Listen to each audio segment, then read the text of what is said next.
advantage has kind of disappeared. Teams are like 120, 119, and 1 at home this season. Your team's won as many games away from home as you have in Nashville with the attendance limitations due to the pandemic. Does winning the division and ensuring a home playoff game mean as much this year as it would in any other year? I think that's probably pretty accurate. I mean, I think the numbers back up what you said, and I think that just the energy that the crowd brings, the ability to operate and communicate offensively is, I think, something that is a huge factor, especially on third down. But I don't really think that that's the motivation, Teresa. The motivation is that we've gotten a second chance at an opportunity to win the division, to win our 11th game, and those second chances are usually few and far between. So it'll be important that we're doing everything that we possibly can to prepare for that. Jim? And Mike, this is something you've dealt with during the course of this year, but two of your specialists now on the COVID list. What kind of challenges that present during the course of the practice week with some uncertainty going into Sunday? Same thing we do every day when somebody's not available for practice. We put the next guy in there, and we have guys that are coming up from the practice squad that'll be there to practice. Toronto? Yeah, good morning, Coach. You a lot of times talk about how it takes all 11 in that rushing attack.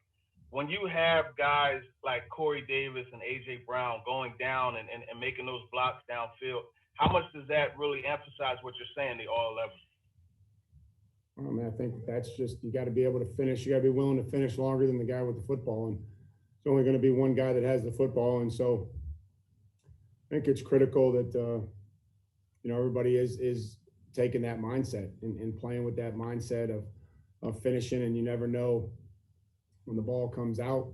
We've had examples of that, guys that are finishing and the ball comes out and we've recovered it, or we've been able to get it out of bounds so that we retain possession. Or in the case that you're referencing is the ability to spring some guys on the second level. And then with their Corey and AJ, with their ability to get yards after catch and the physicality that they bring, to carrying the football once they catch it, how much does that contribute to just the overall physical mindset that you want on offense? Well, I mean, I think that they've done a good job of catching the ball in traffic and being strong with the football, breaking tackles, and that'll be key. They're tight windows in this league, and hopefully we'll be able to have some of those run after catch opportunities this week. John, go ahead. Mike, with respect to the timetables for returning from COVID, can you rule out either Kern or Gostkowski at this point? With respect to the question, John, we'll let you know on Sunday. I see. Okay. Other one, Christian Fulton. Are you seeing things from him in practice that maybe he is getting to the point, where he could make an impact and be active on game day? I mean, I think he continues to work and missed a lot of time, and again, he's working to get back, and it's just a process to kind of get in there and get the looks and be able to to get everybody else the opportunities. And Christian is I would say looks healthier and is practicing, and we'll continue to evaluate where he may be able to help us. Thank you. Paul? Mike, I know you haven't won the toss that much, but as the offensive football team you are you married to deferring, or you give any thought to trying to take the ball and maybe score and set a tone? I think that there's a lot of ways that you can do that. I look back to the other night, and just when you bring those types of things up that we would think about, we scored at the end of the half, and we scored to start the second half. So unfortunately, we didn't make the plays defensively after that, but that's a pretty good recipe to be able to score 14 points. And there's a lot of things that we think about, and we could potentially do that. Paul, I just that's something that we'll have to definitely consider. Terry? Mike, in regards to how you guys use Jeffrey Simmons, I know he draws a lot of double teams. How much have you guys moved him around along the defensive front to try and find the matchup you like with him? I think that Jeff, I think that they have all had opportunities for single blocks, and they can only double team so many guys, and a lot of times those play action passes, there may only be one guy that's singled up, because of the max protection in the way that the route's designed. So, we've had Jeffrey at different places, and we're going to try to continue to work to win the one-on-one matchups that we do get, and then being able to try to find ways to get everybody in position. And on Adam Humphries, I know he's still on IR, but any chance he's got to come off this week, maybe be able to contribute Sunday? Any chance? Yeah, sure. There's definitely a chance. Buck? Hey, Mike. I know that Houston's year hasn't gone to plan by any stretch of the imagination for them, but Watson's been spectacular statistically so far. What have you seen from him throughout the course of this season that's allowed him to kind of basically have a career year?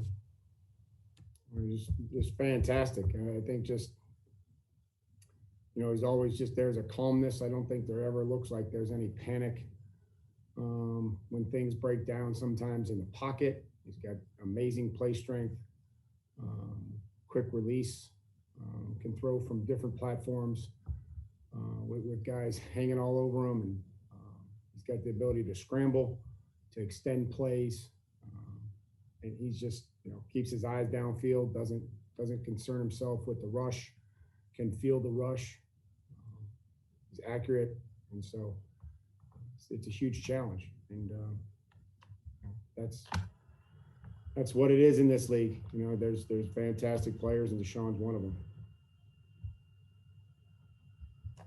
Paul? Sorry, Mike, wondering, Al Davis famously said years and years ago, you got to hit the quarterback early and you got to hit him hard. Wondering kind of your philosophy pertaining to that. If you do so, do you think it sets a message and sends a tone that could have a lasting effect in a guy's head? I think back when back when he said that, you probably could do it in a manner that probably would have a lasting effect. I don't think that the rules are such now. These guys are big players. And again, I would say pressuring them is critical, but I think affecting the quarterback is critical, Paul. I think we all know the day and age in which that was said. I think it was a little different game, but we're trying to be careful when quarterbacks are running and not out of bounds, but have the intention of going out of bounds, and that you hit them and that they get a 15-yard penalty because of the way that they're protecting the quarterbacks. And so I think it's just a fine line. I've mentioned about David Long. David Long had two fantastic plays that were just smart plays the other day that when quarterback's going out of bounds, he could have legally hit him, but it probably would have drawn a penalty. There was another play where a player was stood up, was not down, and I thought it was an interesting response from the official. I asked him to blow the whistle instead of applaud the player.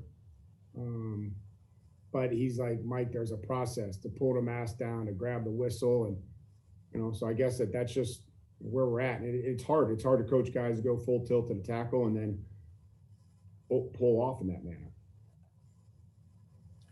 John, go ahead.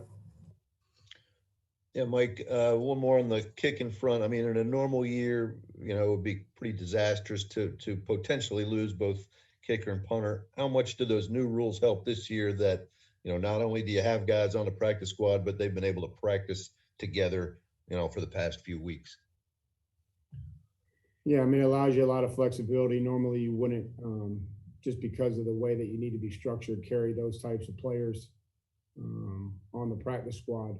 But yeah, I think the expanded practice squad roster has allowed us to do that and then still be able to function, to get the work done that we need to give our offense and defense and special teams looks from the players in the practice squad. So, it certainly helped. Thank you. Chris Harris. Hey, Mike, I was wondering, what are some of the keys that you're setting for the guys this week to try to accomplish such an important game? Just got to find a way to win a game, find a way to win one game.